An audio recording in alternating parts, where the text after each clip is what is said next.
There are moments in history when the world stands still, and yet everything changes. August 30th, 1997. Paris. The City of Light held its breath as Diana, Princess of Wales, moved through her final evening on Earth with a grace that seemed almost otherworldly. She didn't know these were her last hours. None of us ever do. But there was something different about her that night, a luminosity that those closest to her would later recall with tears in their eyes and wonder in their hearts. The Ritz Hotel glowed softly in the Parisian twilight. Inside, Diana wore a simple elegance that had always been her signature. Not the crown, not the jewels, not the title she'd surrendered, but something deeper, something that came from within. Her smile that evening carried the warmth of 1,000 suns, yet behind her eyes lived a quiet knowing, as if her soul had already begun its journey home. Paul Burrell, her devoted butler and confidant, would later speak of the serenity he witnessed in her during those final weeks. She seemed lighter, he said, as if she'd finally made peace with her purpose. It was true. Diana had spent the summer discovering what it meant to live not for duty, but for love. Not for protocol, but for compassion. She had become who she was always meant to be, free. The evening air in Paris carried the scent of summer rain. In just hours, the world would shatter. But in this moment, Diana laughed. She dreamed. She believed that tomorrow would come, and with it, a new chapter. Even heaven, it seems, was watching her that night, unprepared for the light that was about to return home. Diana had spent her entire life in the spotlight, but the light she carried within was something altogether different. It wasn't the flash of cameras or the glare of public scrutiny. It was the gentle, persistent glow of someone who refused to let the darkness win. By the summer of 1997, she had finally stepped out of the shadows of a marriage that had broken her, a system that had confined her, and expectations that had nearly extinguished her flame. In those precious final weeks, Diana traveled to Bosnia. She walked through minefields, not metaphorical ones, but real fields of death, to draw attention to the innocent lives being destroyed. She held the hands of amputees. She looked into the eyes of grieving mothers. She didn't go for publicity. She went because that's what her heart demanded. Rosa Monckton, one of her dearest friends, accompanied her on another journey that summer to Greece and witnessed something profound. She was finding herself, Rosa recalled, the real Diana, not the princess, not the icon, just Diana. This was the Diana who laughed freely, who swam in the Mediterranean without fear of cameras, who spoke honestly about her dreams for the future. She wanted to use her voice for good. She wanted to build a life centered on purpose, not performance. She wanted to be present for William and Harry in a way she'd never been allowed to before. She was, in every sense, becoming whole. Freedom looked beautiful on her. It radiated from her skin, danced in her movements, lived in her laughter. She had no idea that her time to enjoy this liberation would be measured in days, not years. But perhaps that's why she shined so brightly, because souls that burn this intensely rarely stay long. Just weeks before her death, Diana experienced one of the most profound encounters of her life. She met with Mother Teresa in New York City.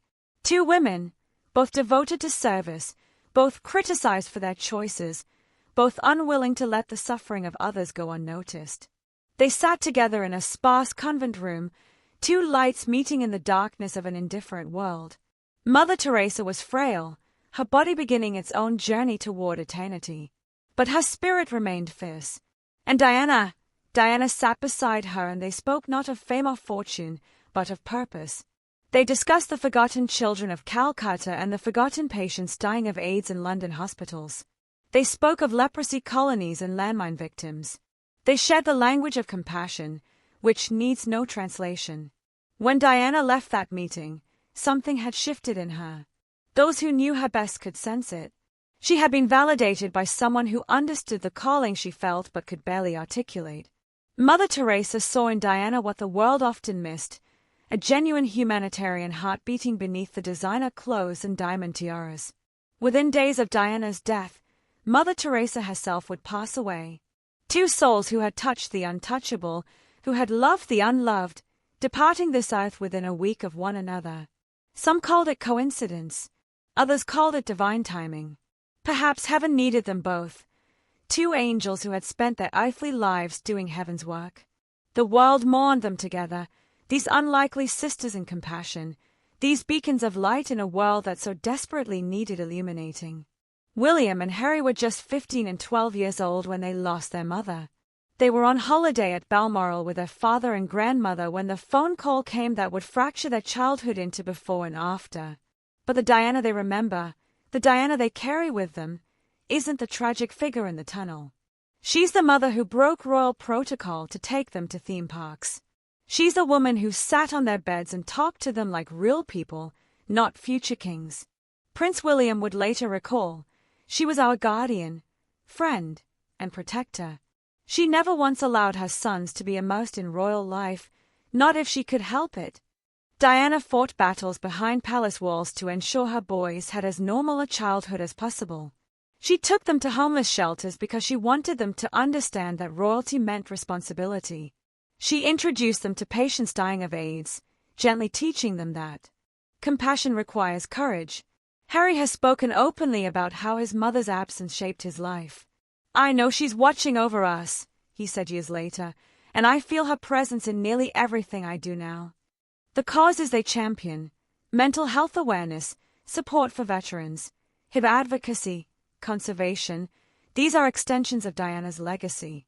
They are her hands, still reaching out to help. In those final weeks of her life, Diana was planning her future around her sons. She dreamed of a life where she could be more present, less constrained by royal duties.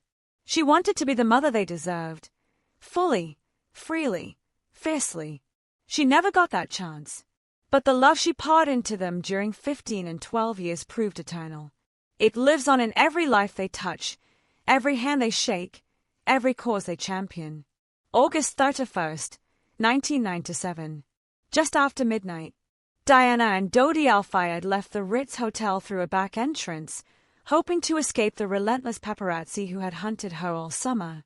She was weary of the cameras, exhausted by the intrusion, desperate for a moment of privacy. She just wanted peace. She just wanted to breathe. The Mercedes pulled into the Parisian night. Inside, Diana sat in the back seat, perhaps thinking of her sons at Balmoral, perhaps planning the days ahead, perhaps simply enjoying a moment of quiet. The car accelerated. The tunnel approached. And then, in an instant that would echo across eternity, everything changed. The world didn't know yet. As Diana's Mercedes crashed into that concrete pillar in the Ponte El Alma tunnel, millions of people slept peacefully, unaware that a light had gone out. Emergency workers rushed to the scene. They didn't recognize her at first. It was dark. It was chaos. But when they realized who lay before them, even these seasoned professionals felt the weight of the moment.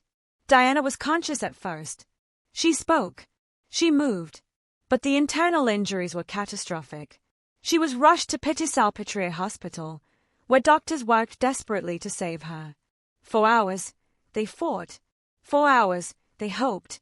But some souls are called home, and no amount of human intervention can change heaven's timing. At 4 o'clock in the morning, Diana, Princess of Wales, was pronounced dead. She was just 36 years old. The world woke up to the impossible, the unthinkable. The Princess of Hearts had been taken. The news spread like a shockwave across the planet. Diana is dead. 3 words that seemed to defy reality itself. Within hours, the gates of Kensington Palace transformed into an ocean of flowers. Strangers traveled from across Britain, across Europe, across the world, to lay roses and teddy bears and handwritten notes expressing grief too profound for tears alone. London had never seen anything like it. Buckingham Palace had never witnessed such an outpouring. The monarchy, which had often seemed at odds with Diana during her life, now faced a public demanding they acknowledge her significance. The Queen, in Scotland with William and Harry, initially remained silent, following royal protocol that private grief remained private. But this was not a private loss. This was the world mourning the woman who had made them feel seen. Television stations worldwide suspended regular programming. Radio stations played only samba music. Newspapers printed special editions with borders of black. In Boston and Bangkok, in Sydney and Sao Paulo, people who had never met Diana wept as if they'd lost someone from their own family. Because in a way, they had. Diana had been the rare public figure who seemed to genuinely care about ordinary people. She'd held their hands when they were dying. She'd hugged their children. She'd made them feel worthy. Prince Charles flew to Paris to bring her body home. Whatever had existed or not existed between them in life, in death he showed her dignity. The boy princes, William and Harry, faced the unbearable task of walking behind their mother's coffin through the streets of London while the world watched. They were children. They were grieving. And yet they walked with a strength their mother had given them, one foot in front of the other, toward a future without her. September 6, 1997. Westminster Abbey. Over 2,000 mourners gathered inside for Diana's funeral service, while outside, more than 1 million people lined the streets of London. But it wasn't the numbers that made this day historic. It was the collective breaking of heights, millions upon millions of heights, shattering simultaneously. Elton John, Diana's friend, sang a reworked version of Candle in the Wind, his voice trembling with emotion he could barely contain. The lyrics spoke of a life lived in the spotlight, a candle extinguished too soon, a legend who would outlive us all. As he sang, grown men and women wept openly. Police officers wiped tears from their faces. Even the stone walls of Westminster seemed to mourn. Then came Earl Spencer, Diana's brother, to deliver a eulogy that would become legendary. He spoke of a real Diana, not the icon, not the saint, not the victim, but his sister. The unique, the complex, the extraordinary and irreplaceable Diana, he called her. He defended her against those who had criticized her. He promised to protect William and Harry, to ensure they knew their mother's truth. And he spoke words that resonated with everyone who'd ever felt judged or misunderstood. She needed no royal title to continue to generate her particular brand of magic. The ceremony ended, and Diana's body was taken to Althorpe, the Spencer family estate where she'd played as a child. She was laid to rest on an island in the middle of a lake, surrounded by trees, protected from the world that had loved her too intensely and failed her too frequently. It was peaceful. It was private. It was finally, achingly, quiet. But heaven was anything but quiet that day. Here is the heartbreaking truth they don't tell you about Diana's passing. Heaven wasn't ready. Not for a light that bright. Not for a soul that compassionate. Not for a spirit that had touched so many while still learning to heal herself. Think about what Diana accomplished in just 36 years. She revolutionized the British monarchy by showing emotion when emotion wasn't allowed. She transformed the conversation around AIDS by holding hands with patients when fear and ignorance still ruled. She brought global attention to landmines, forcing governments to act. She raised 2 sons who would carry her legacy of compassion into the future. She showed millions of people, especially women, that it was possible to break from a painful situation and rebuild yourself. She did all of this while battling her own demons. Bulimia, depression, a marriage that had wounded her deeply, a system that had tried to silence her. She was struggling and serving simultaneously. She was breaking and rebuilding. She was human and extraordinary all at once. When a soul that luminous returns home, heaven itself must recalibrate. The angels must make room. The light must adjust to contain more light. Diana arrived in heaven not as a perfect saint, but as a perfectly human woman who had loved imperfectly, failed occasionally, and tried relentlessly. And that's exactly what made her extraordinary. Even heaven wasn't ready for the power of a mother's love that transcends death. For a humanitarian heart that beats beyond the grave. For a legacy that grows stronger with each passing year. Diana didn't just die that night in Paris. She was transfigured, transformed from flesh and blood into eternal inspiration. More than 28 years have passed since Diana's death, and still, her presence remains. You see it in William and Harry's work. You see it in the changed attitudes toward mental health. You see it in the continued awareness around AIDS and landmines. You see it in the way the monarchy itself has had to evolve, learning from the Diana years that connection matters more than protocol. Charities she supported continue to thrive in her name. The Diana Award recognizes young people who embody her values.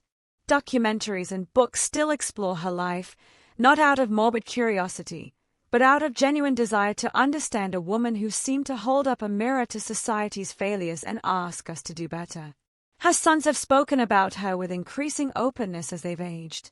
William established Heads Together, a mental health initiative that Diana would have championed. Harry has been transparent about his own struggles with grief and trauma, breaking royal silence in ways that honor his mother's authenticity. Both princes have married women who, in different ways, carry forward Diana's commitment to using privilege for purpose. Even the Queen, before her own passing, seemed to soften her stance on Diana's legacy. The woman who had once seemed at odds with the princess came to acknowledge the profound impact Diana had on the royal family and the world. Time has a way of revealing truth. And the truth about Diana is this: she was a once-in-a-generation soul who changed the world simply by refusing to hide her humanity. Her grave at Althorpe remains peaceful, surrounded by water, accessible only to family. But her spirit is everywhere. So we come to the end of Diana's story. Except it isn't really the end, is it? Because some stories don't end. Some lights don't extinguish. They simply change form, continuing to illuminate long after the source has returned home. Diana's last journey wasn't a tragedy. Yes, the manner of her death was tragic, sudden, violent, preventable. But her journey, the arc of her life, the meaning she created, the love she left behind, that was transcendent. She went from being a shy kindergarten teacher to a global icon. From being a wounded wife to a warrior for the wounded. From feeling powerless to empowering millions. Heaven might not have been ready for her. But perhaps we weren't ready for her either. Not fully. Not yet. We're still learning the lessons she tried to teach. We're still growing into the compassion she modeled. We're still discovering what it means to lead with heart instead of protocol, with humanity instead of hierarchy. If you've made it this far in Diana's story, then you understand. You understand that legacy isn't what you leave behind when you die, it's what continues to grow because you lived. Diana's legacy is alive in every person who chooses compassion over judgment, connection over status, vulnerability over perfection. Subscribe to this channel to discover more untold legacies of extraordinary souls who changed our world. Leave a comment sharing how Diana's life has inspired yours. And remember, the greatest tribute we can offer Diana isn't flowers or monuments. It's choosing to live the way she tried to, with open hearts, outstretched hands, and the courage to care when caring isn't convenient. Diana's last journey revealed this heartbreaking truth. Even heaven wasn't ready for her light. But maybe that's because her light was never meant to stay in one place. It was meant to scatter, to spread, to shine through all of us. Rest in eternal peace, Diana. The world is still catching up to you.